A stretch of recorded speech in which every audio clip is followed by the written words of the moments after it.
예, 안녕하세요. 예, 오정연 한국통사 제 9강을 시작하겠습니다. 예, 8강까지는 이제 구석기 시대를 했고요. 이제 9강부터는 이제 신석기 시대로 넘어가겠습니다. 저는 오정윤이라고 하고요. 현재 한국역사인문교육원의 대표를 맡고 있습니다. 여기 있는 사진은 길림성 용정에 가서 윤동주 생가에서 찍은 답사 사진이 되겠습니다. 자, 오늘의 제목은 농경, 인류 최초의 혁명. 그래서 예측 가능한 식량 확보가 오늘의 주제가 되겠습니다. 그리고 여러 이제 제 답사지나 또는 저술 그리고 번역서 같은 것을 소개를 해드리고 있는데요. 이번 번역서는 92년도에 번역한 누르와치라고 하는 대하소설이 되겠습니다. 그 누르와치의 역사적 배경이 되는 신빈현, 신경에 있는 후금의 궁궐입니다. 혁도아랍이라고 하고요. 만주어로는 헤토알라 이렇게 쓰고 있습니다. 한자로는 신경 이렇게 부르고 있습니다. 자, 강의 교재는 한국 통사를 쓰고 있고요. 자, 오늘은 인류가 맞은 첫 번째 혁명이다 해서 그 이전에는 신석기 시대, 신석기 농경혁명 또는 산업혁명 그리고 정보화혁명에 대한 역사적 개념이 없었는데 엘빈 토플러가 제3물결이라고 해서 더 서드 웨이브라는 이제 책을 내게 됩니다. 여기서 인류가 맞은 제1물결, 제2물결, 제3물결 해서 우리는 현재 지금 제3물결에 있지만 인류 역사에서 가장 중요한 첫 번째 물결은 바로 농경의 물결입니다. 자, 그래서 오늘은 바로 그 농경혁명이 일어난 신석시대를 이제 주로 다루게 됩니다. 자, 오늘 강의 목차는 제 한국통사의 책은 26쪽이 되겠고요. 1장 2절이 되겠습니다. 농경, 인류 최초의 혁명이 일어나다. 그래서 4개의 주제를 가지고 오늘 역사 강의를 시작하겠습니다. 자, 보통 우리가 이제 시대를 구분할 때 도구의 제작 기법 가지고 이제 선사시대나 이제 역사시대를 구분하는데요. 우리가 구석기, 중석기, 신석기로 구분하는 가장 이제 키워드는 도구의 제작 방식이 되겠습니다. 구석기는 우리가 흔히 말하는 이제 격지와 몸돌이 있으면 그 몸돌을 깨서 격지를 버리고 이제 몸돌을 갖다 씁니다. 그때 격지를 이제 돌과 돌로 쳐서 깨서 도구를 만들거나 아니면 누르거나 해서 격지를 떼서 그래서 깬석기나 뗀석기를 쓰던 시대를 구석기. 그래서 구라는 것은 오래된 석기 제작 방식이다. 그리고 이제 새로운 제작 방식, 뉴죠, 뉴. 그 새로운 제작 방식은 갈았다는 뜻입니다. 그래서 간석기. 그래서 구석기와 신석기로 나누는데 그 중간 단계의 징검다리로 중석기를 두고 있고 중석기는 도구 자체가 아주 작다. 그래서 잔석기 시대다. 그래서 오늘은 구석기와 신석기 할 때 그 신은 바로 마제라고 부르죠. 한자로는. 그래서 간석기 시대를 우리는 신석기 시대라고 부르고 있습니다. 자, 또 이걸 이제 학문적으로 분류를 한다면 구석기와 신석기를 뚜렷하게 구분하는 방법은 도구의 제작 방식이 가장 일반적인 방식이고요. 그래서 타제와 마제, 그렇죠? 깨서 도구를 만들거나 갈아서 도구를 만드는 그런 구분법이 있고 또 하나는 생산 활동을 볼 때 구석기는 수렵, 채집, 어로와 같은 방식을 주로 생산 활동으로 한다면 신석시대는 농경과 목축, 바로 이 농경과 목축이 예측 가능한 식량 확보의 생산 활동입니다. 그리고 이제 거주 방식에서도 구석시대는 이동을 하거나 또는 동굴, 막집에서 살았다면 이제 신석시대는 정착을 하고 이제 움집을 만들어서 거기에 화덕을 두고, 그렇죠? 그리고 토기로 말한다면 구석시대는 토기가 아직 존재하지 않고 이제 신석시대는 토기가 등장을 한다. 이것이 구석기와 신석기를 일반적으로 구분하는 방법이 되겠습니다. 자, 엘빈 토플러는 제3물결에서 인류가 역사적으로 3번의 물결, 세계혁명을 맞이했다. 무지 중요하죠. 그래서 제1물결은 말 그대로 농경혁명이 되겠습니다. 농경혁명은 토지와 노동과 그것에 파생되는 상품을 개인이 소유하는 시대죠. 그런데 이제 권력이 탄생하면서 권력이 우리가 이제 보통 이제 거둬서 뺏는다 그러면 수탈이라고 부르고 있고 쥐어짜서 노동력에 이걸 뺏어가는 걸 착취라고 합니다. 그러니까 그러한 이제 개인이 토지와 노동 상품을 하는데 권력이 그걸 과다하게 요구를 하게 되면 바로 이 개인이 반란을 일으키죠. 자, 주로 이 농경시대의 반란은 착취, 수탈에서 시작되는 거죠. 근데 이제 제2물결이 되면 토지와 노동을 내가 가진 것은 노동병이 없어요. 그래서 토지나 생산품을 자본이 소유하고 나는 노동을 해서 그 노동의 대가로 임금을 받는 임노동이죠. 임노동. 그래서 모든 사람이 이제 내 마음이잖아요. 노동은. 그런데 이 노동이 결국에는 또 자본에게 지배를 당하죠. 자, 이제 산업혁명 시대를 지나서 정보화 혁명이 되면 이제 상하계급, 상하의 불평등은 사라져 버립니다. 그런데 이제는 수평적 불평등이 생겨요. 수평적 불평등. 그래서 우리가 이제 예전에 이제 이러한 수평적 불평등의 대표적인 게 이제 설국열차라는 영화가 있었습니다. 그래서 무한 엔진을 가진 열차가 기차가 이렇게 다니는데 제일 앞쪽은 가진 자 그리고 제일 뒤쪽은 핍박받는 자. 그래서 끊임없이 돌고 도는 삶이죠. 수평적으로 불평등합니다. 자, 수직적으로 불평등이 사라지지 않았는데 그걸 보여주는 게 이제 제3물결이죠. 이제 이것을 벗어나서 수직 수평의 불평등이 없는 사회. 이것은 인류가 꿈꾸는 유토피아죠. 역사적으로 과연 그것이 올 것이냐. 그것은 우리가 어떻게 하느냐에 따라서 결론이 나겠죠. 아무튼 엘빈 토플러는 제1물결, 제2물결, 제3물결로 해서 인류 역사의 큰 흐름을 통찰적인 시각으로 분류를 했고 우리는 그 첫 번째 제1물결의 농경혁명을 이제 살펴보는 시간이 되겠습니다. 자, 농경혁명으로 끝나는 게 아니죠. 농경혁명은 그 농경을 통해서 뭐가 만들어지느냐. 농업 생산을 위해서는 도구가 필요한데 그 이전에 뗀석기나 다른 도구로는 농기구를 만들 수가 없어요. 특히 이제 농경은 새로운 농경지를 개척하는 과정이 필요하기 때문에 그 과정에서 뭐 나무의 뿌리라든지 돌이라든지 이런 것들을 다 캐야 되거든요. 그러기 위해서는 타제석기라고 하는 그것으로는 도저히 개간을 할 수가 없어요. 그래서 농경지를 개간하기 위한 목적으로 이제 도구를 갈아서 이 부분은 이제 간석기 할 때 다시 설명하기로 하고요. 그래서 도구를 갈게 됩니다.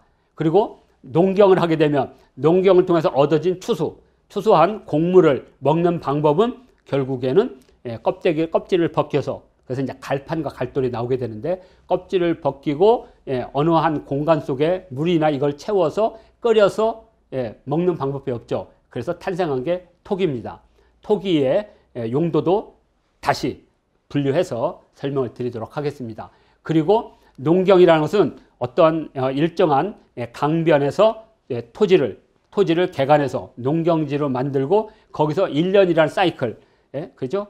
하나의 순환 원리에 의해서 거기서 계속 씨를 뿌리고 그리고 씨를 뿌리고 거두고 그래서 이렇게 회전하는 순환적 계절 속에서 살아야 됩니다. 그러다 보니까 이제 붙박이 생활을 하게 되죠. 이것이 바로 정착입니다. 그리고 정착을 위해서 이제 움집이라고 하는 이제 가옥구조가 탄생하게 됩니다. 그러니까 농경혁명은 간섭기, 토기, 정착과 한 짝을 이루어서 같이 가게 됩니다. 그리고 이러한 정착을 통해서 이제 다시 다음에 뭐가 발생하느냐. 사회가 형성이 되죠. 그러면서 그 사회의 내용이 어떠냐에 따라서 목의 시족사회라는 그 부분은 이제 10강에서 설명을 드리도록 하겠습니다. 자, 그러면 이제 첫 번째 농경혁명. 왜 인류는 그 어려운 농경을 택했을까? 왜냐하면 우리가 사냥이라는 것 이런 것들은 그냥 내가 쉬고 있으면 내가 배가 고프면 나가서 취득을 하면 돼요. 근데 농경은 1년 그 기간 동안에 끊임없이 노동을 해야 돼요. 엄청 힘들거든요. 그래서 사피엔스라는 책을 쓴 그 사피엔스에서는 뭐라고 했냐면 인간은 농경을 통해서 노동으로부터 해방된 것이 아니라 토지라고 하는 그 생산 도구죠. 거기에 발목이 잡혀서 평생을 이제 토지에 묶여 사는 노예 생활이 시작됐다. 이렇게 평가를 했습니다. 이제 인간은 토지라고 하는 거대한 감옥에 발목이 잡혀서 이제 매일 일어나서 일을 하고, 그러니까 생산력은 늘었는데 삶은 고단해지는 겁니다. 지금 우리가 이제 4만 불의 시대가 되는데 과연 많은 사람들이 그러면 행복하냐? 그렇지 않거든요. 왜냐하면 삶의 절반은 학교에 가서 교실이라는 틀 속에서 삶을 보내야 되고요. 또 거기를 나오면 직장을 다녀야 되죠. 그러면 직장은 뭐 맘대로 다니는, 아침에 나갔다 저녁 때 오고, 이것이 반복되죠. 결국에 인간은 노동의 발목이 잡히게 되는 거죠. 자, 그래서 토지의 발목을 잡히거나 노동의 발목을 잡히거나 인간은 행복하지 않다. 이런 평가도 있는데, 그렇지만 배가 늘 고프던 거에서 이제는 그래도 1년에 쩔쩔 굶는 것은 좀 벗어납니다. 이것이 바로 예측 가능한 식량 확보가 되겠습니다. 자, 예측 가능한 식량 확보를 위해서 인간은 채집, 수렵, 어로를 할 수가 없습니다. 왜냐하면 채집이나 수렵이나 어로는 예측이 불가능해요. 예측이 불가능해. 그리고 그러한 불안함, 오늘 먹을 수 없다는 것, 내일도 기약할 수 없다는 불안감이 지속적으로 유지가 됩니다. 자, 그러니까 내가 주머니에 10,000원 있으면 내일이 불안한 거죠. 내가 주머니에 1,000,000원 있으면 되게 편하죠. 왜? 1년 동안 충분히 내가 예측하면서 살 수가 있으니까. 자, 그러니까 채집과 수렵과 어로는 불투명하다는 거죠. 그러니까 예측 불가능하고 불안하고, 그러다 보니까 사회 조직이 확장의 한계가 있습니다.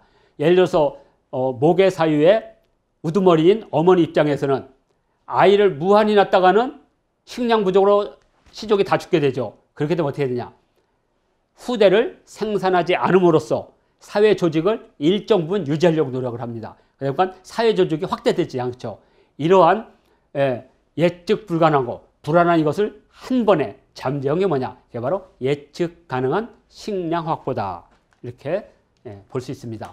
자, 그러면 왜 인류는 그 예측 가능한 식량 확보를 위해서 그 힘든 농경을 택했느냐? 그것은 그 이전에 구석기 말에 활과 그 활로 인한 무한한 그 수렵.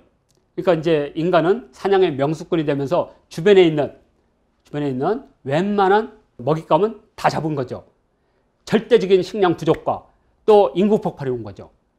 자, 활로 인한 사냥의 명수들은 이제 인구 폭발로 먹을 게 없는 거죠. 자, 이제 이들은 선택할 수밖에 없다는 거죠. 그래서 예측 가능한 식량 확보를 위한, 그리고 예측 가능하면 사회 구성원이 조절이 가능하죠. 자, 그래서 이제 농경을 택하게 됩니다. 자, 물론 목축도 농경과 함께 예측 가능하지만 아직 인류는 목축을 할 만큼의 기술이 발달되지 않았어요. 그래서 아직은 목축은 주요한 생산 방식이 아닙니다. 이제 그러면 목축을 대체한 거 뭐냐? 가축입니다. 그래서 가축을 예비 식량이라고 하면서 또한 농경을 하기 위한 노동력, 곧 축력을 확보하는 차원에서 가축을 기르게 됩니다. 자, 가축을 기름으로써 내가 먹어야 될 양식에서 일부분이 남는 거죠. 잉여가. 그 잉여를 투여해서 가축을 길러서 가축으로 얻는 식량이나 털이나 축력이 잉여보다 훨씬 낫다고 본 거죠. 그럼 가축을 키우는 겁니다. 자, 이래서 또 하나는 농경을 하기 위해서는 적당한 온도와 그리고 농경을 통해서 얻어질 곡물이 있어야 됩니다. 그런데 현재 세계 4대 문명이 일어나는 신석시대 4대 문명이라는 이집트의 나일강부터 시작해서 메소포타미아, 인더스, 황하까지 이어지는 여기에는 온대지방이라고 하는 적절한 온도와 거기에 보리라든지 밀이라든지 기장이라든지 수소와 같은 농경에 필요한 작물들이 있었고, 또 거기에는 어떤 우기가 돼서 상류에서 어마어마하게 그 영양가가 풍부한 충족토들이 쓸려와서 강변에 쌓이게 되는 거죠. 그것이 농사를 짓기에 너무나 훌륭했던 거죠. 이러한 자연적 조건이 다 갖춰지면서 인류는 드디어 농경이라는 걸 하게 됩니다. 자, 이렇게 해서 이 농경을 하기 위해서 그러면 뭐가 필요하냐? 바로 도구가 필요했던 거죠. 물론 강변을 살 때는 크게 도구가 필요하지 않습니다. 왜냐하면 긴 작대기로 이렇게 구멍을 파서 씨를 놓으면 돼요. 이걸 구멍 파기라고 합니다. 구멍 농사라고 그래요. 그런데 이제 강변에서 좀 더 벗어나기 시작합니다. 그러면 거기를 개간해야 돼요. 그래서 개간용 간석기들이 만들어집니다. 그리고 이제 개간을 하면 이제 흙을 돕고 씨를 뿌리기 위한 농경용 도구들이 만들어집니다. 그리고 마지막으로 수확용 돌랏들이 만들어지게 됩니다. 신석기 유적을 보게 되면 초기에는 주로 개간용이 많습니다. 그런데 이제 후기에 오면 수확용이 많아져요. 그건 무엇을 뜻하냐면 생산력이 확대됐다는 걸 말합니다. 자, 그래서 간석기는 농경을 위한 전형적인 도구가 되겠습니다. 자, 그런데 이런 게 있죠. 타제석기로도 농경을 할 수가 있는데 왜 굳이 갈았느냐이죠. 타제석기는 눈으로는 보이지 않지만 그 돌 사이에 상당한 균열이 있습니다. 그래서 타제석기, 뗀석기나 이걸로 만약에 개간을 하다가 돌과 나무뿌리에 탁 붙이면 그 충격으로 팍 깨져버려요. 자, 그러나 돌을 가른 것들은 간석기는 충격을 흡수할 수가 있습니다. 그래서 우리가 간석기를 농경 도구라고 하는 겁니다. 자, 이렇게 해서 초기에는 주로 돌도끼나 돌 자구들이 많아집니다. 이것은 뭐냐면 나무 뿌리를 캐거나 돌 같은 걸 캘 때 필요한 도구들이 주로 돌도끼였어요. 그러나 이제 후기에 오면 돌랏들이 많아집니다. 자, 특히 만주 지역에는 반달형 돌칼들이 엄청나게 많이 출토가 돼요. 그것은 이미 수확을 하기 위한 도구들이 등장한다는 겁니다. 그래서 초기에 그런 그 농경지를 개간해서 어느 정도 이제 농업 기술이 뛰어나면 후기로 들어오면 바로 돌랏이 출토됩니다. 돌랏이 출토되면 그 다음에 뭐가 되냐? 바로 그 권력, 그런 잉여 생산들이 권력을 만들 정도의 충분한 농업 생산력이 드디어 등장했다는 것을 말하고 있습니다. 자, 그래서 이제 돌랏을 뒤이어서 청동으로 만든 청동낫이 등장하겠죠. 그건 청동시대에서 말씀을 드리도록 하겠습니다. 자, 그리고 이제 농사를 하기 위해서는 당연히 강변 쪽으로 가야 되겠죠. 왜? 강변에는 충족토가 많습니다. 비가 오고 그러면 상류에서 아주 영양가가 풍부한 흙들이 떠내려와서 강변에 쌓이게 되죠. 바로 이것이 농경을 하게 됩니다. 자, 그리고 이 강변은 식수, 먹을 수 있는 것, 그리고 물고기와 같은 수많은 수자원, 그리고 물을 먹기 위해 오는 수많은 짐승들을 우리가 여기서 획득을 할 수가 있습니다. 그리고 또한 강은 찾아오기가 쉽습니다. 교통의 요지죠. 그래서 예전에는 주로 강변을 따라서 이동을 많이 했죠. 거기다가 강변은 적이 들어올 때 방어에 유리한 측면이 있습니다. 이런 여러 가지 조건으로 인간들은 이제 강변을 주변으로 해서 이제 작은 마을들을 이루게 됩니다. 그 마을과 마을들을 이렇게 묶어서 그 마을의 우두머리가 되는 사람. 그래서 우리는 모계 시족사회라고 부르고 있습니다. 자, 그래서 강변에 정착을 하게 됩니다. 자, 강변에 정착을 하면서, 왜냐하면 구석기 때는 이동을 하기 때문에 굳이 이렇게 집을 지을 필요가 없죠. 동굴이나 이런 데 들어갔다가 이제는 정착을 해서 이제 살해되면 붙박이로, 그러다 보니까 땅을 파고 가운데 화덕을 두고, 그리고 나무를 이렇게 뾰족하게 묶어서 위에 풀을 덮어서 이른바 원통형 움집을 만들게 됩니다. 자, 그런데 이런 질문을 할 수가 있습니다. 왜 지붕이 뾰족한가? 자, 나무를 4개를 꼽고 가로대 해서 그냥 풀을 덮으면 집 만들기가 쉽습니다. 주로 이제 비가 많이 오지 않는 저쪽 사막지대는 다 그런 식으로 집을 짓습니다. 비가 거의 안 오니까. 자, 그런데 여기는 비도 많이 옵니다. 그렇기 때문에 뾰족한 게 유리해요. 뾰족한 게 물론. 그렇지만 더 중요한 것은 화덕입니다. 자, 겨울이 있는 온대지방에서 겨울을 보내는 방법은 뭐냐면 밀집된 공간에 화덕을 두면 그 열기로, 그 다음에 이제 위에는 좁고 밑에는 넓기 때문에 열기가 밑으로 뻗지게 되어 있습니다. 열기가 밑으로. 그러니까 열기가 위로 올라가면 열기가 위에가 가득 차기 때문에 그 힘으로 밑으로 퍼지게 되어 있어요. 그래서 아래쪽이 훈훈하거든요. 근데 연기는 지붕이 평평하면 돌아서 옆으로 내려오게 되면 얼마나 맵겠어요. 그래서 연기가 잘 배출하게 만듭니다. 그게 바로 움집의 지붕이 뾰족한 과학적 이유고요. 그 다음에 움집 가운데가 좁으면 열기가 머물 수 있는 공간이 좁잖아요. 그러면 열기는 점점 넓은 쪽에 많이 퍼지겠죠. 그러니까 당연히 떼면 뗄수록 열기는 옆으로 퍼지게 되어 있습니다. 그래서 훈훈해. 열기가 오래 보존될 수가 있습니다. 자, 그리고 이걸 통해서 효율적인 온기를 배분할 수가 있습니다. 자, 화덕이 옆에 있으면 그 화덕 옆에만 따뜻하죠. 근데 가운데가 있으면 이 둥근 전 지역이 다 따뜻합니다. 그리고 발을 전부 화덕을 중심으로 발을 뻗어서 이렇게 방사선으로 잠을 자게 되면 효율적으로 온기를 배분할 수가 있습니다. 이런 이유로 신석시대 초기는 다 이렇게 둥글게 집을 짓습니다. 그러다가 이제 청동시대가 오게 됩니다. 그러면 그때부터는 서서히 지붕이 편편해집니다. 그 이유는 뭐냐면 바닥 안에 돌이 만들어지기 시작합니다. 그래서 온돌 구조와 같은 열기로 방을 따뜻하게, 그래서 이것을 우리는 뭐라고 하냐면 초석 입주라고 합니다. 주춧돌 위에다가 기둥을 두고 집을 만드는 방식. 그런데 움집은 굴토 입주라고 합니다. 땅을 파서 기둥을 세우고서 기둥을 가운데다 모아서 둥글게, 이것도 다 과학적인 이유다. 신석시대는 이미 그러한 열의 대류현상이나 이런 것들을 다 이해했습니다. 그래서 우리가 그냥 신석시대의 움집을 보게 그냥 왜 뾰족할까? 이런 것을 생각한다면 신석시대 사람들의 과학적 사유체계를 우리가 알아낼 수가 있습니다. 자, 그럼 이제 정리하면 농경혁명으로 간석기, 토기, 정착이 만들어진다 그랬죠. 자, 이걸 기반으로 해서 자, 정리를 한번 해보겠습니다. 저 앞쪽에서 이제 토기가 하나 나왔는데, 자 보세요. 그냥 우리는 이제 토기하면 그냥 뭐 이렇게 뭐 음식을 담아놓다든가 아니면 뭐 취사를 한다든가 그렇게만 생각하지만 사실은 토기는 인류가 한 번도 생각해보지 못한 정말 창조적인 발명품이에요.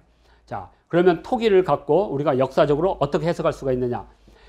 토기가 탄생함으로써 다양한 식요리들이 탄생합니다. 그러니까 다양한 식요리가 탄생한다는 것은 다른 말로 하면 그릇의 종류와 형태와 크기가 다양해진다는 겁니다.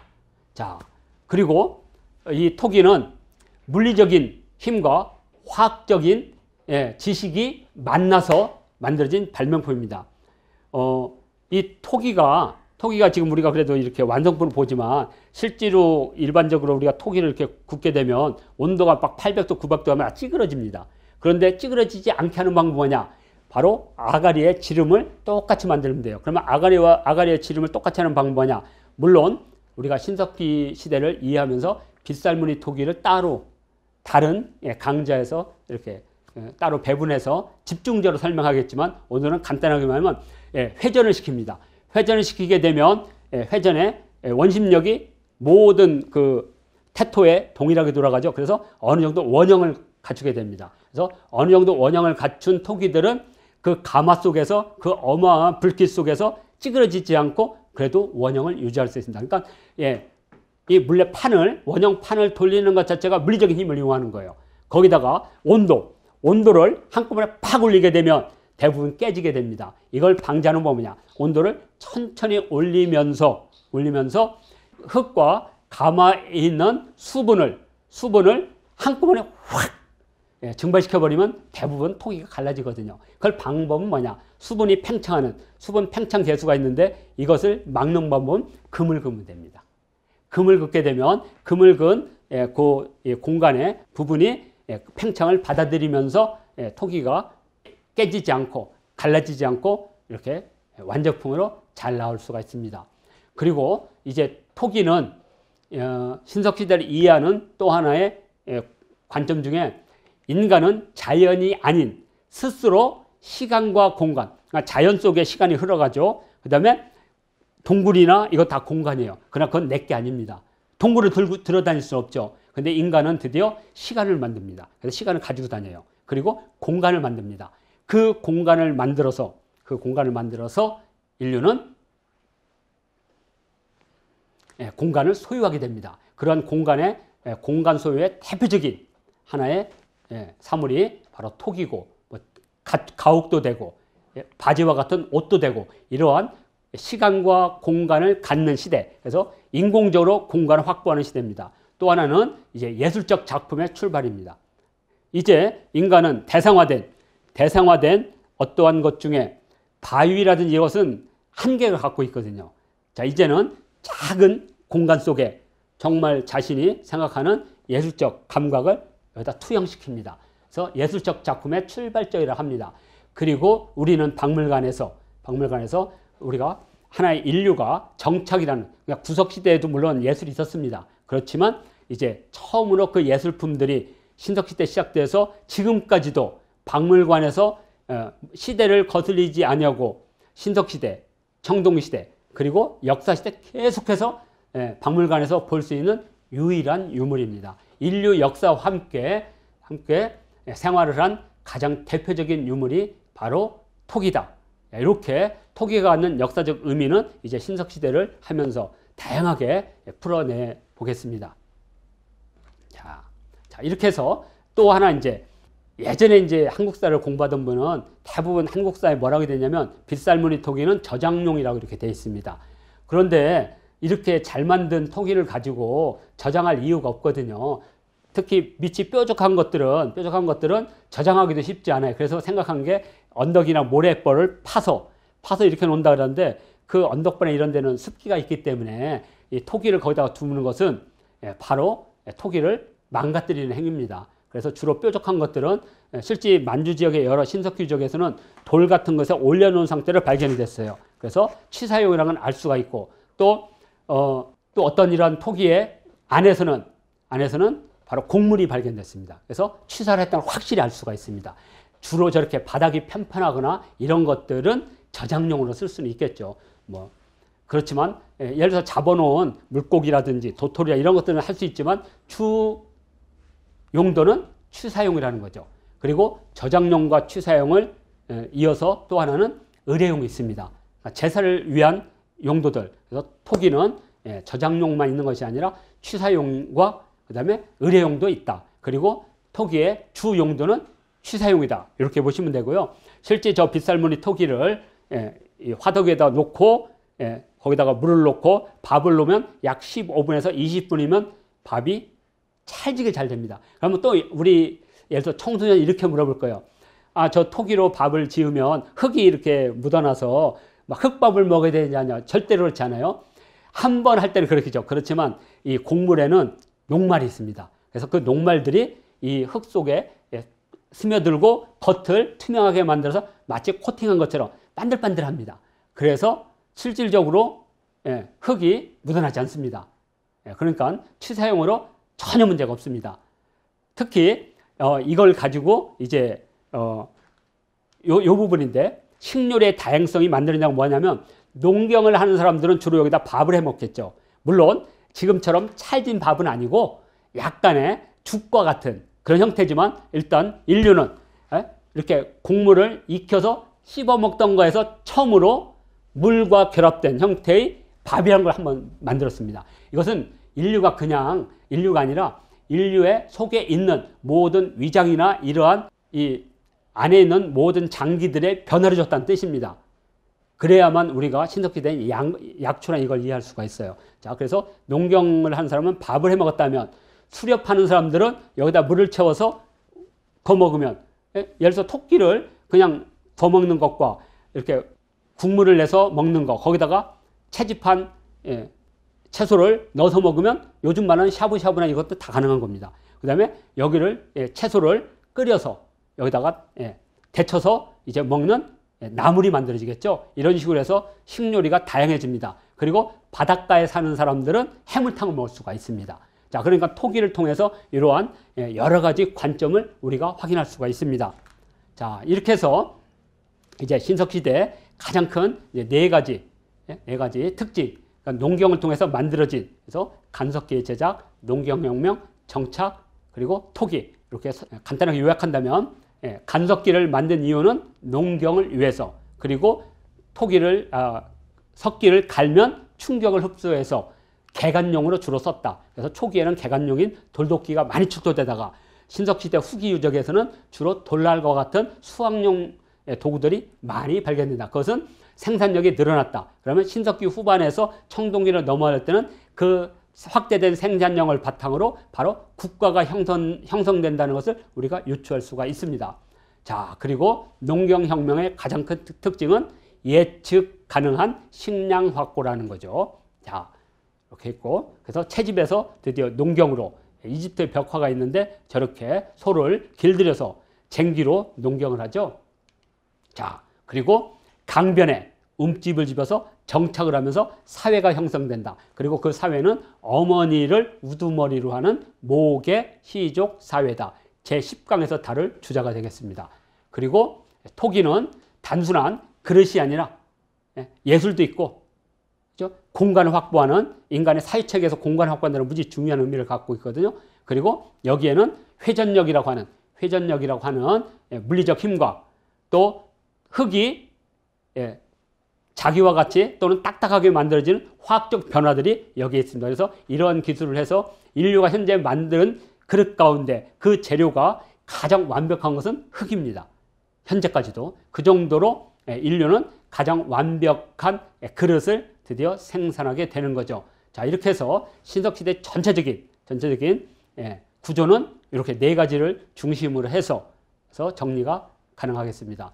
이제 마지막으로 이제 이러한 정착을 해서 사회가 형성된다 그랬죠. 그리고 그 사회는 모계 시족 사회다. 이러한 사회적 변화, 인류를 어떤 도구의 발달 과정이 아니라 사회적 구성의 형태의 변화에 따라서 인류 사회를 규정한 것이 바로 헨리 모건입니다.